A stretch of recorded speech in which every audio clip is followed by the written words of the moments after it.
I'm standing at the edge of the playground, moms clustered here and there, kids careening to and fro.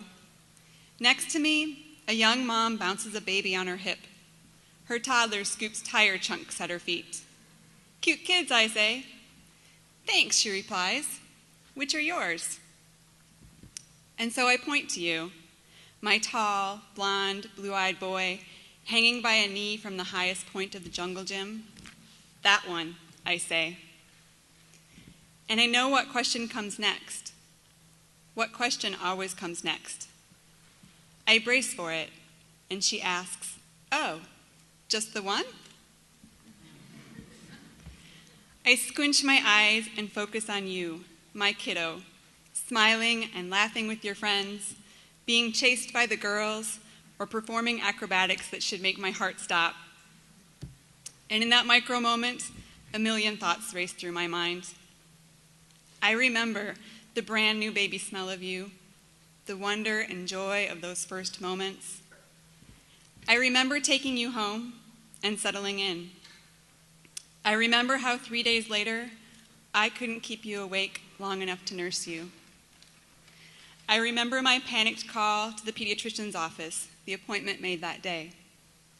The patronizing doctor nearly patting me on the head with his, "Don't worry, you're a new mom, this is normal, but I'll run some tests" speech. I remember taking you back home, relieved, only to have all the relief torn away an hour later when the phone rang. "I was wrong. There's a bed waiting for your son at the hospital. Get there, now." You were diagnosed with severe ABO incompatibility jaundice, a kind of newborn blood disease in which antibodies from my body crossed the placental blood barrier and killed your red blood cells, creating something called bilirubin. A bilirubin level of 5 is jaundice. A bilirubin level of 25 or higher can cause cerebral palsy, hearing loss, quadriplegia, and death. Your level was 26. I remember how I stood for hours next to your incubator, listening to doctors discuss incompatible blood types and climbing bilirubin levels and full body blood transfusions and brain damage and the danger of breastfeeding. I remember how I couldn't hold you because the lights you were under were necessary to keep you alive and clear my poison from your blood. And so I stood, singing the song I'd sung to you in my womb each night before bedtime, a mantra of song laced with wishes and promises and hopes and the unspoken words, "Don't die, don't die, don't die." And my singing was the only thing that kept you and me from crying. You survived all that. We survived all that. But wouldn't know for years if the warned of brain damage had occurred. How thankful we were that it hadn't. I remember spending hours on the internet researching what had happened, how I learned there was a very real chance of it happening again, how there was nothing that could be done to prevent it, how the chances of miscarriage and stillbirth were exponentially higher now, how I was pretty sure I would not survive losing a child. I remember how much your dad wanted another, how he promised we would handle whatever came our way, how he surrounded me with his love enough to convince me to try again, how we would try for 3 months at a time until I would freak out, push him away, and say, "I can't do this." How we went through that cycle 4 times, a full year of trying. I never got pregnant.